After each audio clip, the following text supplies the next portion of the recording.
Hello नमस्कार साथियों, मैं आपका साथी संजय रतिवाल। मैं आप सभी का हमारे YouTube प्लेटफॉर्म द्रोणा पीसीएस पे हार्दिक स्वागत करता हूं। आशा करता हूं आप सभी स्वस्थ कुशल मंगल होंगे। हम पढ़ रहे थे भारत का इतिहास और भारत के इतिहास के अंदर हमने एक जो शब्द था, एक जो टॉपिक है वो पूरा कर लिया था साथियों, पूरा पाषाण काल। आज पढ़ेंगे पूरा पाषाण काल के बाद में मध्य पाषाण काल। कौन सा? मध्य पाषाण काल। तो प्रारंभ करते हैं मध्य पाषाण काल।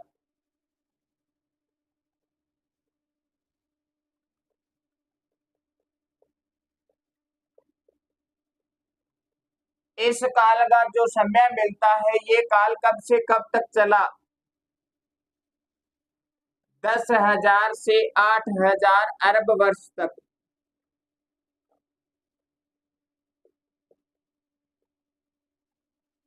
अरब वर्ष तक जो है 10,000 से 8,000 मतलब 2,000 अरब वर्ष तक ये जो काल है चला।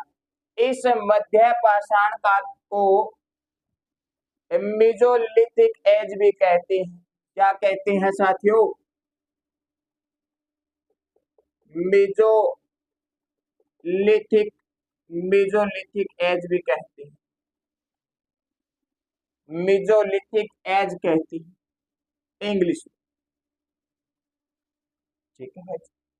अब पढ़ते हैं मध्य पाषाण काल के जनक की बात करें साथियों। जनक कौन है? तो जनक है C.L. कार्लाइल। C.L. कार्लाइल महोदय। इन्होंने 1867 ईस्वी में विंध्य पर्वत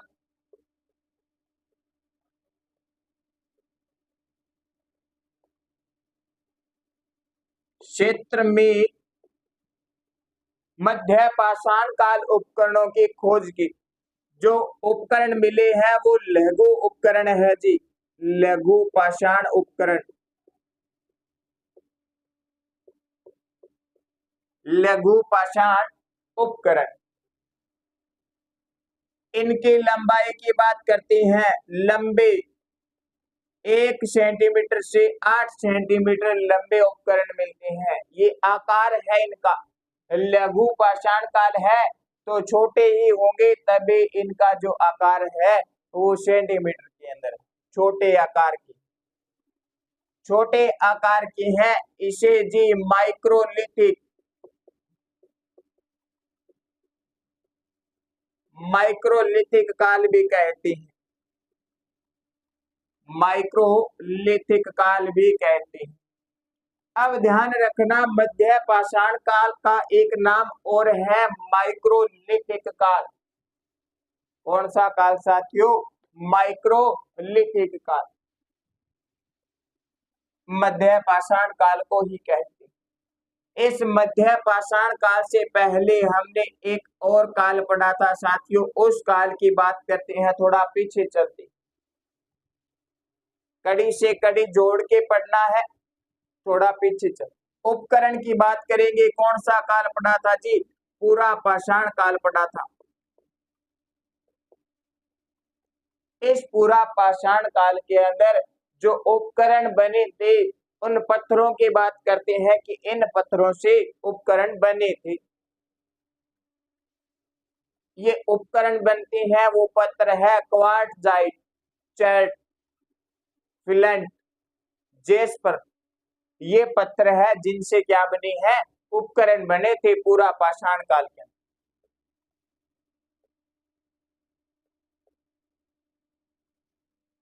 क्वार्ट्जाइट,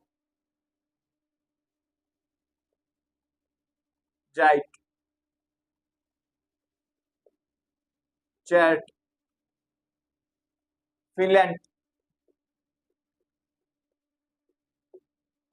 जेस्पर,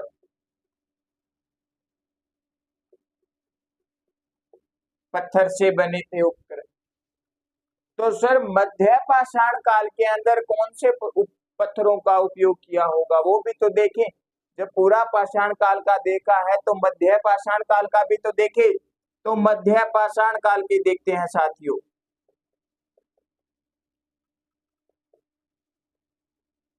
पहले के उपकरण बड़े थे, लेकिन मध्य पाषाण काल में परिवर्तन हो गया। परिवर्तन होते ही जो उपकरण बने हैं वो लघु छोटे बनने लगे। बनते कैसे हैं छोटे? क्योंकि जब हमने पूरा पाषाण काल के अंदर पढ़ा था कि हिम युग की समाप्ति हो जाती है।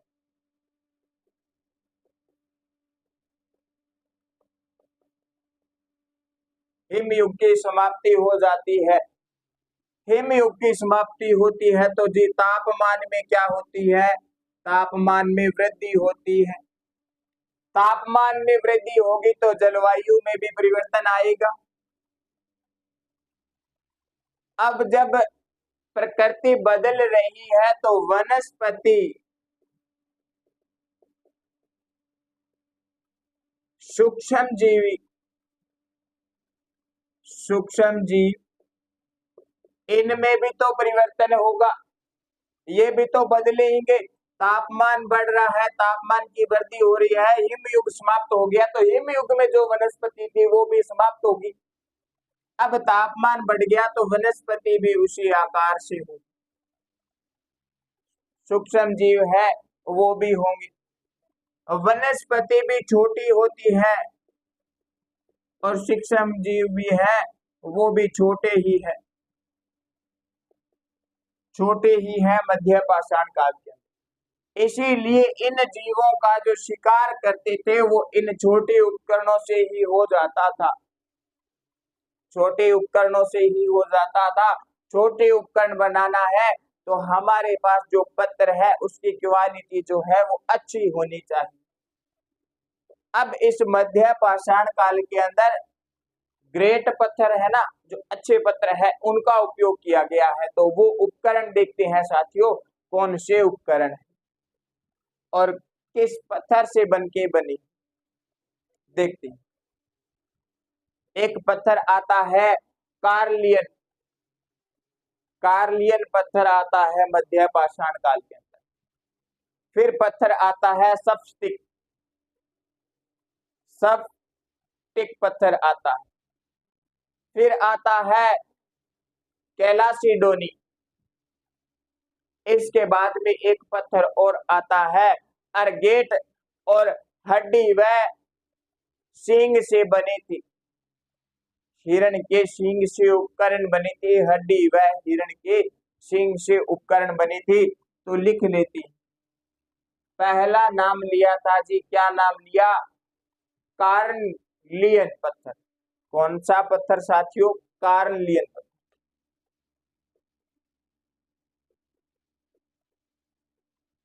कार्लियन पत्थर। उसके बाद में आता है जी स्फटिक पत्थर, स्फटिक पत्थर। फिर आगे का जो आता है वो आता है जी कैलासिडोनी, कैलासिडोनी। और देखती हैं, फिर आता है अरगेट। ये तो पत्थर है, इनके साथ साथ में हड्डी व सींग के उपकरण भी मिले हैं।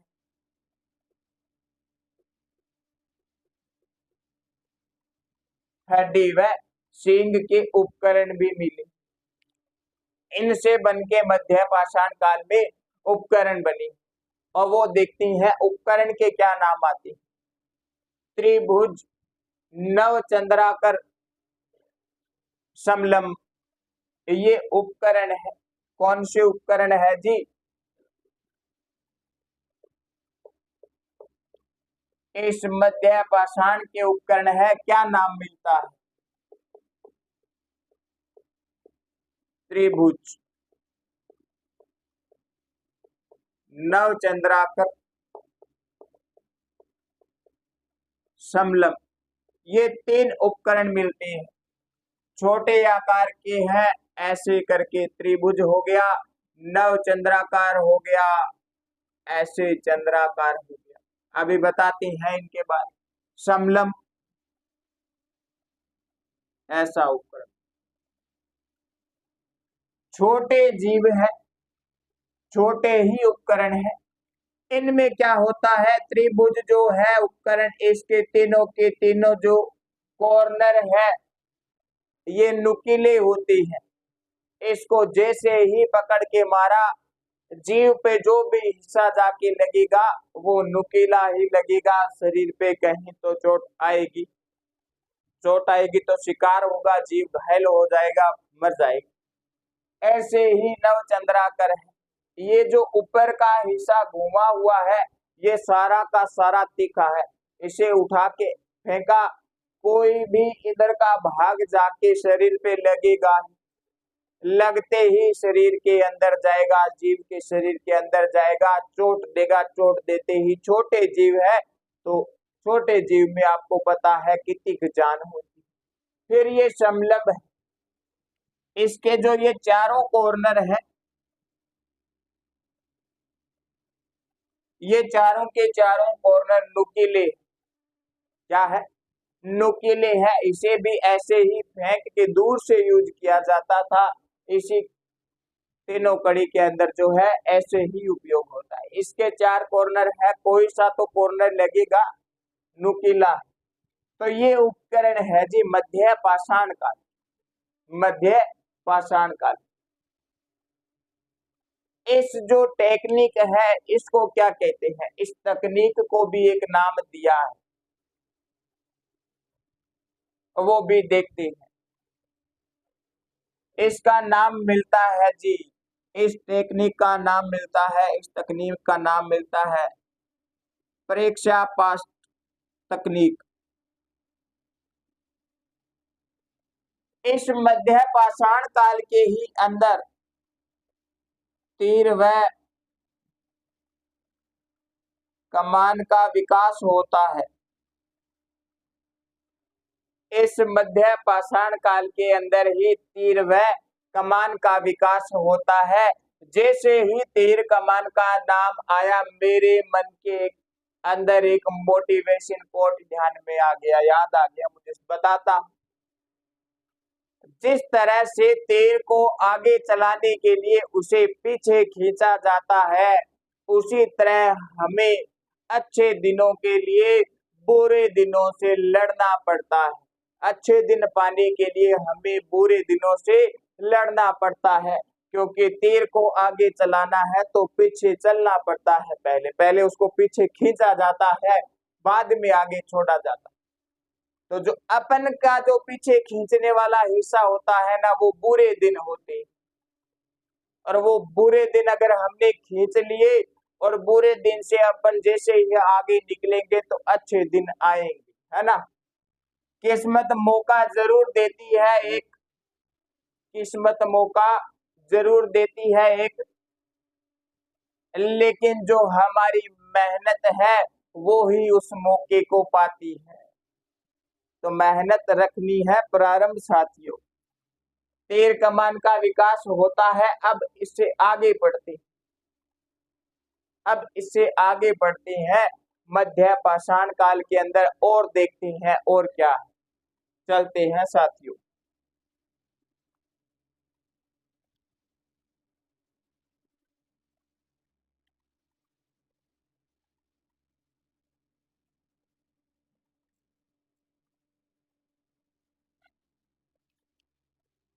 इस मध्य पाषाण काल के अंदर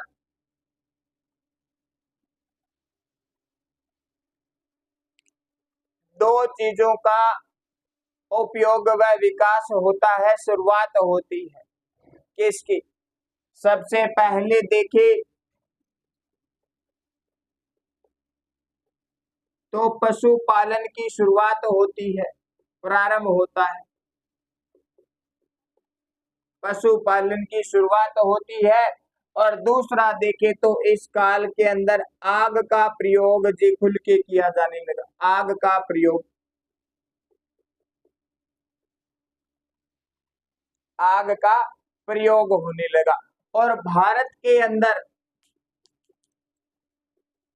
भारत में पहली बार मध्य पाषाण काल के अंदर ही आग का प्रयोग हुआ है। भारत में फर्स्ट बार आग का प्रयोग।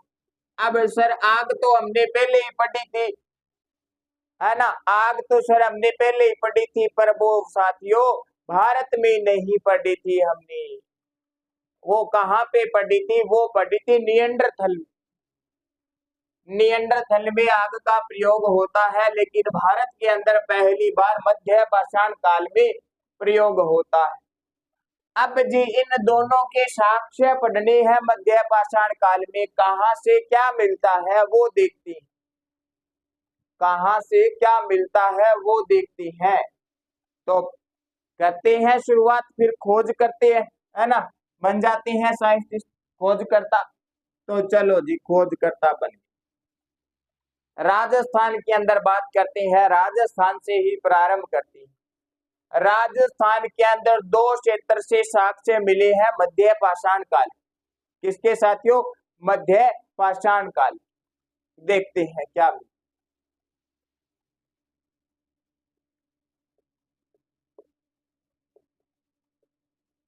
राजस्थान, राजस्थान की दो क्षेत्र कौन कौन से हैं वो देखते हैं। एक मिलता है बागोर, बागोर, और एक मिलता है जी सांबर। ये दो क्षेत्र हैं। बागोर आपको ध्यान होना चाहिए किस जिले में आता है। राजस्थान के किस जिले में बागोर आता है? तो बागोर किस जिले में आता है? बागोर आता है जी भीलवाड़ा में। सांबर आपको पता ही है, सांबर ज्यादा बताने की जरूरत नहीं है। सांबर जब हम जियोग्राफी पढ़ते हैं, राजस्थान का इतिहास पढ़ते हैं, तो सांबर का नाम जो है बार बार आता है, बार बार आता है सांबर का क्षेत्र। तो सांबर जी आप अपने आप देखना, अगर नहीं ध्यान है बागोर मैंने बता दिया, सांबर आप अपने आप देखोगे। इन दोनों क्षेत्रों से क्या साक्ष्य मिलते हैं वो देखते हैं। राजस्थान के अंदर इस बागोर से मिलते हैं जी पशुपालन के प्राचीन साक्ष्य।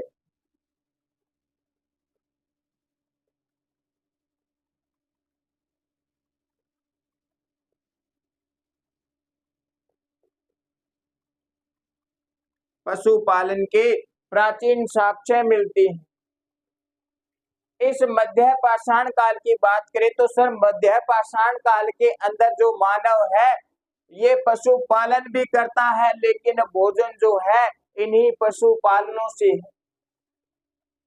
इन्हीं के ऊपर जो खाल होती है उनके वस्त्र पहनता है और इन्हीं से अपना भोजन करता है, लेकिन फिर भी साथ में पालन भी हो रहा है, पशुपालन।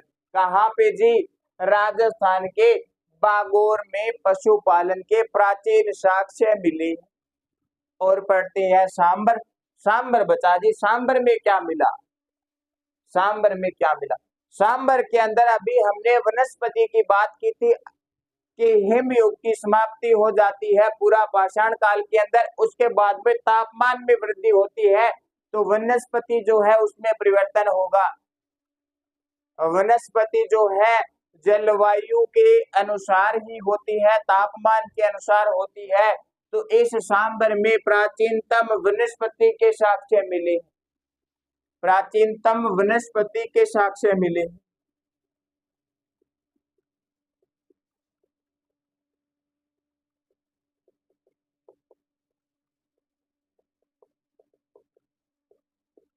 प्राचीनतम वनस्पति के साक्ष्य मिले हैं जी सांबर से। राजस्थान के दो क्षेत्र हमने देखे हैं, कौन कौन से? बागोर, भीलवाड़ा और सांबर। बागोर से मिलता है पशुपालन के प्राचीन साक्ष्य और सांबर से मिलते हैं वनस्पति के प्राचीन साक्ष्य। अब राजस्थान के बाद में आगे का क्षेत्र देखते हैं साथियों, आगे का क्षेत्र देखते हैं। आगे का क्षेत्र आता है एमपी। एमपी मतलब समझ गए क्या नाम है पूरा?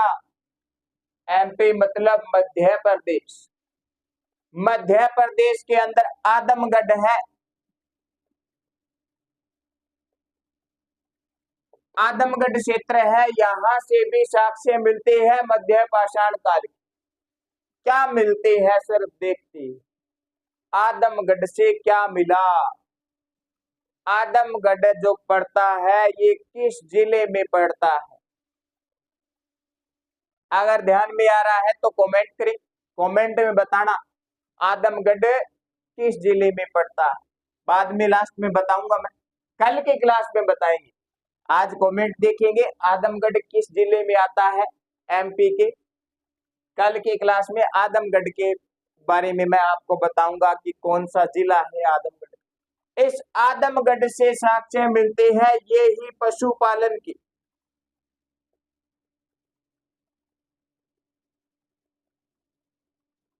पशुपालन के साक्ष्य राजस्थान के बागौर के अंदर तो पशुपालन के प्राचीन साक्ष्य मिलते हैं। आदमगढ़ में पशुपालन के साक्ष्य मिलते हैं। तो इस आदमगढ़ से पहले राजस्थान के बागौर में पशु पालने प्रारंभ कर दिए थे मानव ने, पशु पालने प्रारंभ कर दिए थे मानव ने। अब सर पशु पालने प्रारंभ कर दिए तो मनुष्य को इन पशुओं का सही शुद्ध उपयोग करना नहीं आता है। इनसे जो दूध होता है उत्पन्न उसका उपयोग करना नहीं आता है। इन पशुओं से ऊन निकलती है उसका उपयोग करना नहीं आता। ये उपयोग मानव मध्य पाषाण काल के बाद में हम जो पाषाण काल पढ़ेंगे उसमें करना प्रारंभ करता है। मध्य पाषाण काल में नहीं करता, बस पालता है इनको। और शिकार के लिए अगर भोजन नहीं बनता है मानव का तो इन्हीं पशुओं से एक काम खत्म कर दिया जाता है, इन्हीं पशुओं में। तो ध्यान रखना इन दो स्थानों से ही पशुपालन के साक्ष्य मिले हैं और कहीं से भी पशुपालन के साक्ष्य नहीं मिले। एमपी का आदमगढ़, राजस्थान का बागौर भीलवाड़ा। अब पढ़ते हैं और ये देख लिया और देखते हैं। गुजरात का एक क्षेत्र है, गुजरात का एक क्षेत्र है लंगनाच। क्या? लंगनाच लिखते हैं साथ साथ में।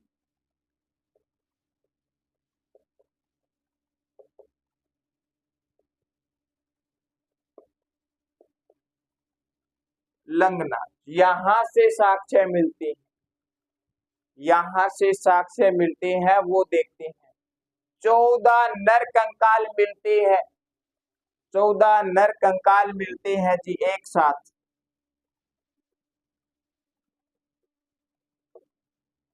14 नर कंकाल मानव के कंकाल है जी एक साथ। 8 गर्त समूह है, 8 गर्त चूल्हे मिलते हैं। 8 गर्त चूल्हे, यहाँ पे सामूहिक परिवार व्यवस्था थी, सामूहिक परिवार व्यवस्था थी। साक्ष्य उपकरण भी मिलते हैं यहाँ पे और लघु उपकरण जो है वो भी मिले हैं लंगनाज से। तो ये गुजरात का है जी। 3 क्षेत्र देख लिए, राजस्थान, मध्य प्रदेश, गुजरात। अब इससे आगे पढ़ते हैं यूपी के बारे में। यूपी से क्या मिला वो देखते हैं। ये देख लेना, नोट डाउन करते रहना साथियों साथ साथ, ये महत्वपूर्ण चीजें हैं।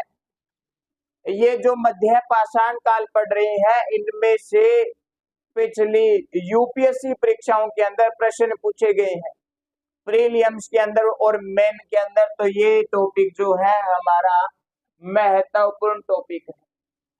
आगे पढ़ते हैं, इससे आगे नोट डाउन करते रहा करो साथियों। वैसे मेरे को पूरी उम्मीद है आप नोट कर रहे हैं सारा का सारा मैटर। अब कहां पे देखना है? अब यूपी में देखना है।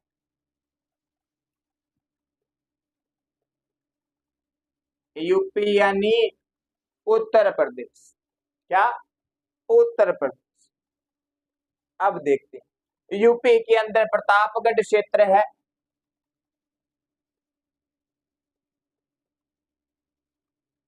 प्रतापगढ़ जिला है, इसमें पढ़ते हैं इस प्रतापगढ़ में पड़ती है। इसमें महत्वपूर्ण बात है, बाकी तो ध्यान में रखना है, लेकिन यूपी वाले जो क्षेत्र पढ़ेंगे अभी प्रतापगढ़ के अंदर, ये तो आपको ध्यान होना चाहिए, इसमें से प्रश्न पूछे जाते हैं, है ना। इसके अंदर जी 3 क्षेत्र है, 3 क्षेत्र है। कौन कौन से क्षेत्र है वो देखते हैं जी। सराय नहर, सराय नहर क्षेत्र, इस सराय नहर क्षेत्र में पड़ती, इसमें क्या मिला, इसके अंदर जी 37 नर कंकाल मिले हैं। क्या मिले हैं जी? 37 नर कंकाल मिले हैं, और 37 के 37 जो है वो एक साथ एक कब्र में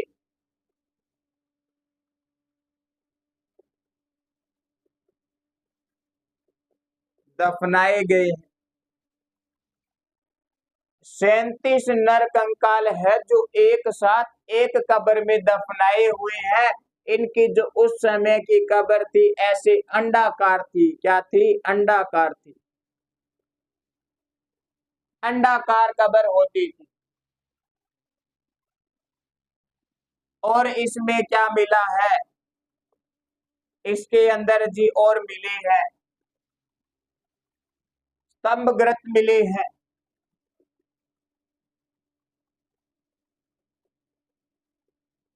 वह हमने पहले ग्रत चूल्हे भी पढ़े हैं, ये भी यहां से मिली है 8 ग्रत चूल्हे।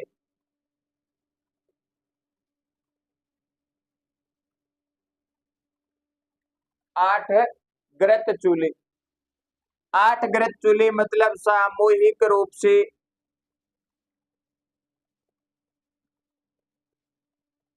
रहते होंगे, तब ही 8 ग्रत चूल्हों का उपयोग हुआ है। अन्यथा कोई 1-2 लोग है तो एक चूल्हे पे बढ़ जाए सारा भोजन।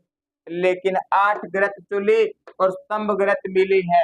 घर के अंदर छोटा सा गड्ढा खोद के उसके अंदर पिलर बना के उस पे घर बनाया जाता था, स्तंभ बनाते थे, स्तंभ पे घर की जो छत है उसे टिकाते थे। और पढ़ते हैं जी, और क्या मिले? और मिले हैं जी इसके अंदर हड्डियों के उपकरण,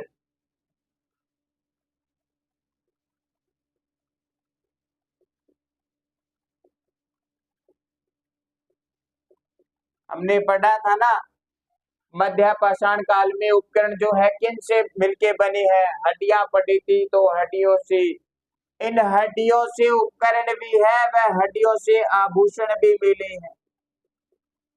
हड्डियों के उपकरण भी मिलते हैं और हड्डियों के आभूषण भी मिलते हैं। क्या मिलते हैं?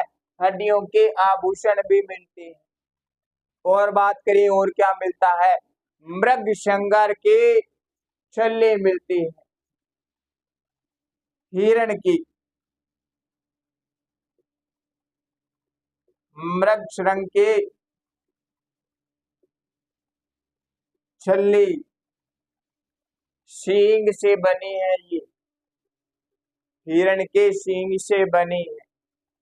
और ये जो जानकारी है किसमें मिलती है जी? यूपी के सराय नहर, है ना। तो ध्यान रखना, एक साथ एक कब्र के अंदर 37 नर कंकाल जो है वो कहां से मिले हैं जी? यूपी से सराय नहर, यहां से मिली। इसके बाद में एक क्षेत्र और आता है, ये देखते रहना, इसे साफ नहीं करने वाला मैं, इसी के साथ में अटैच करके एक और पढ़ने वाली। 37 नर कंकाल मिले हैं, अंडाकार कब्र है। इस अंडाकार कब्र के अंदर 4 नर कंकाल जो है एक साथ दफनाती थी। 4 नर कंकाल एक कब्र में, 4 नर कंकाल एक साथ दफनाती थी। पूछ लिया जाए एक कब्र में एक साथ नर कंकाल जो है वो किस क्षेत्र से मिले हैं, कहाँ पे दफनाए जाते हैं जी? सराय नहर। ये ध्यान में रखना। अभी हम पढ़ेंगे महदर पढ़ेंगे, उसके अंदर भी इस जैसी ही बात पढ़ेंगे। एक साथ एक कब्र में कितने पुरुष दफनाएंगे, कितनी महिलाएं दफनाएगी, वो पढ़ेंगे उसके अंदर। इसमें तो 4 नर कंकाल है, अभी परिवर्तन कर देते हैं, है ना, आगे के काल में बदल देते हैं। इसका जो दूसरा क्षेत्र है यूपी का महदर, यहां से क्या मिलता है, यहां से क्या मिलता है वो देखते हैं। इसके अंदर जी ये सेम ही बात है, हड्डी के उपकरण मिलते हैं, जैसे ये है वैसे के वैसे ही है, ये बात ध्यान में रख लेना। हड्डी के उपकरण व आभूषण मृग शरंग के छले मिलते हैं जी, किसमें? महदर में। महदर में भी ये मिलते हैं, यहाँ पे थोड़े कम थे, लेकिन महदर के अंदर अत्यधिक संख्या में मिले हैं। तो ये वाली जो बात है ये महदर के साथ में अटैच करके पढ़ना। और देखते हैं क्या मिले। ये जो स्तंभ व ग्रत चूल्हे मिले हैं ये भी इसी क्षेत्र में भी मिलते हैं, महदर में। स्तंभ व ग्रत चूल्हे जो है महदर में भी मिलती है, सराय नहर में भी मिलती है। और अब बात आती है कंकाल की, नर कंकाल की। एक कब्र में कितने व्यक्ति है वह कितनी स्त्रियां हैं, वो देख। इसके अंदर क्या होता है, युगल समाधान।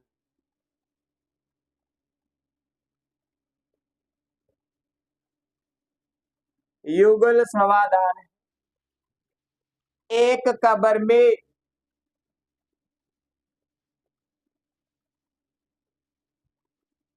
पुरुष व स्त्री ये 2 दफनाए गए थे। इसके अंदर जो इनका सर जो है वो पश्चिम दिशा में, और जो पैर है ये पूर्व दिशा के अंदर होती है।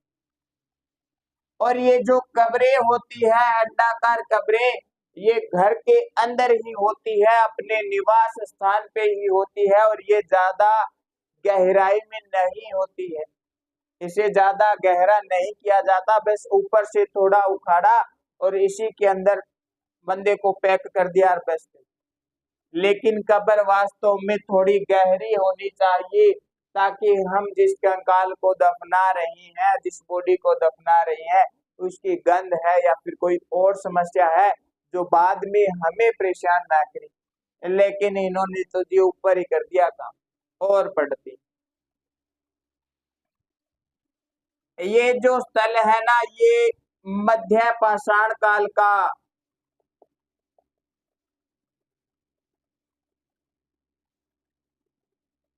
सबसे प्राचीन स्थल है।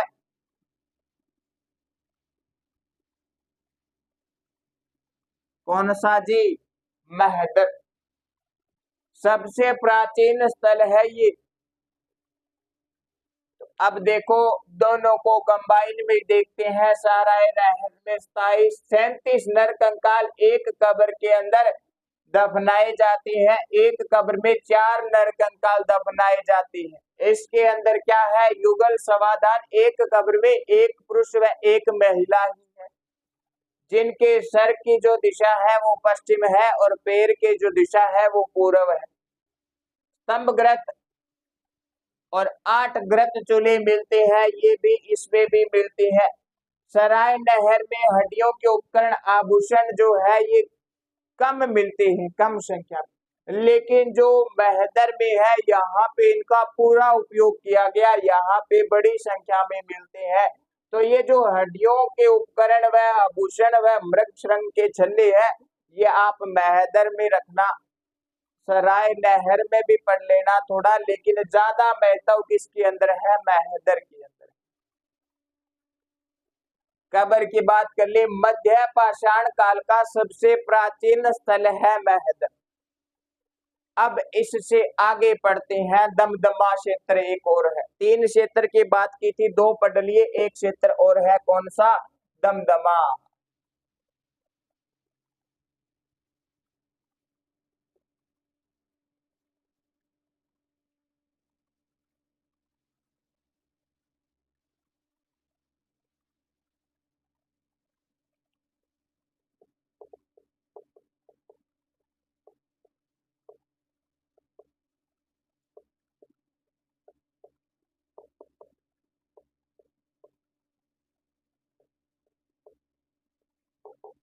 अब इस दमदमा को पढ़ना है, यहां से क्या मिला,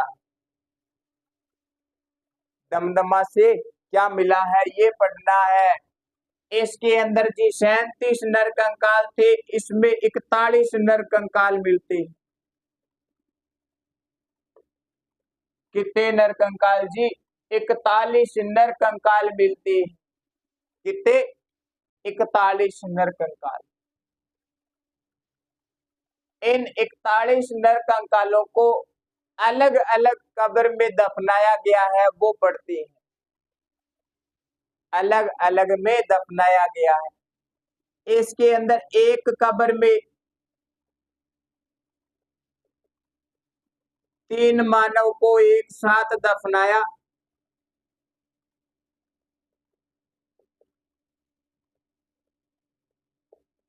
एक तो ये बात मिलती है, एक कब्र में 3 मानव को एक साथ दफनाया गया।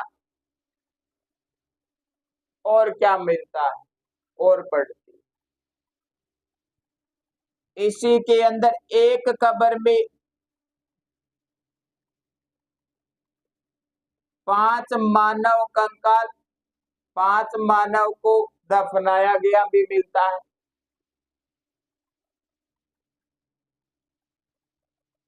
5 मानव को एक कब्र में दफनाया गया भी मिलता है। ये जो है ये युगल समाधान है।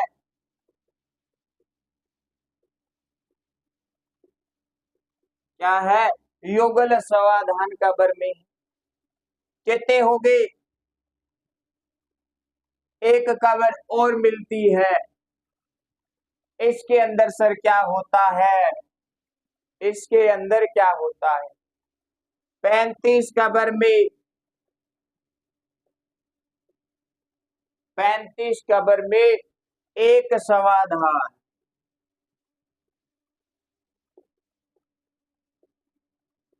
एक व्यक्ति भी मिला है।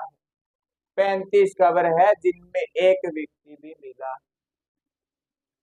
ये बात है जी किसमें? दमदमा में। किसमें है? दमदमा में।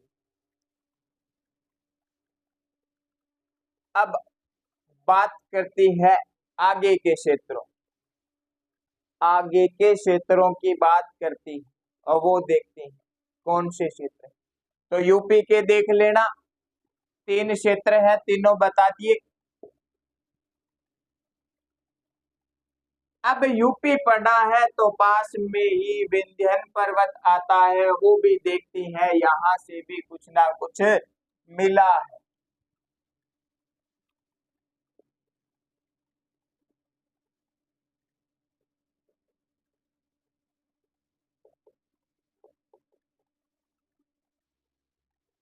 विंध्यन पर्वत क्षेत्र, मिर्जापुर,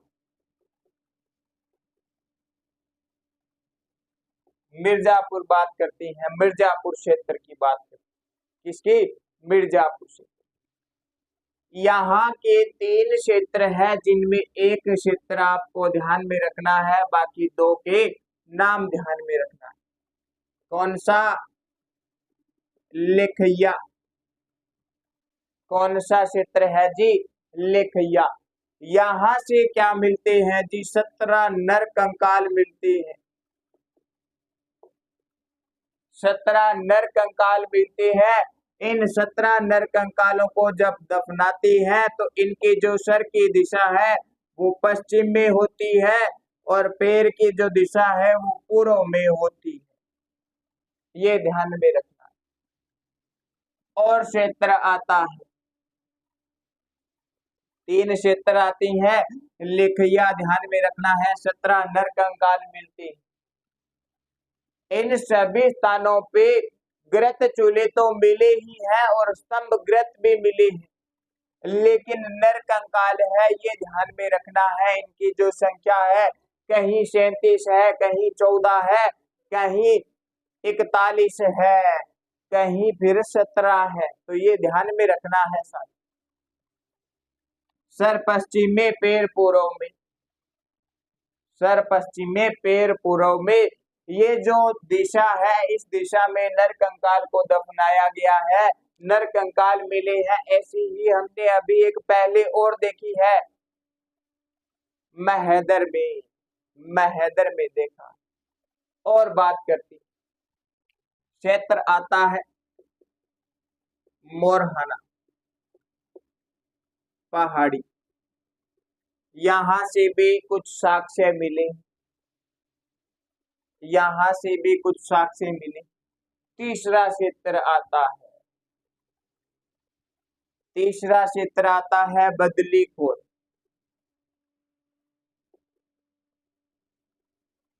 बदलीखोर, यहां से भी साक्ष्य मिली।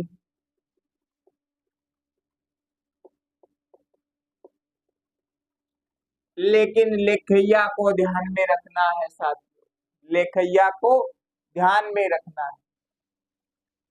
अब विंध्यन पर्वत भी देख लिया, राजस्थान भी देख लिया, एमपी देख लिया, यूपी देख लिया, गुजरात देख लिया, सारा पढ़ लिया। मध्य पाषाण काल कहाँ से क्या मिला, ये मध्य पाषाण काल की जानकारी। इससे आगे की जो जानकारी है वो आगे की क्लास में करेंगे। आज की क्लास को यही समाप्त करती हैं। आशा करता हूं साथियों आज की जो क्लास है मध्य पाषाण काल, ये आपको समझ आई होगी, पसंद आई होगी।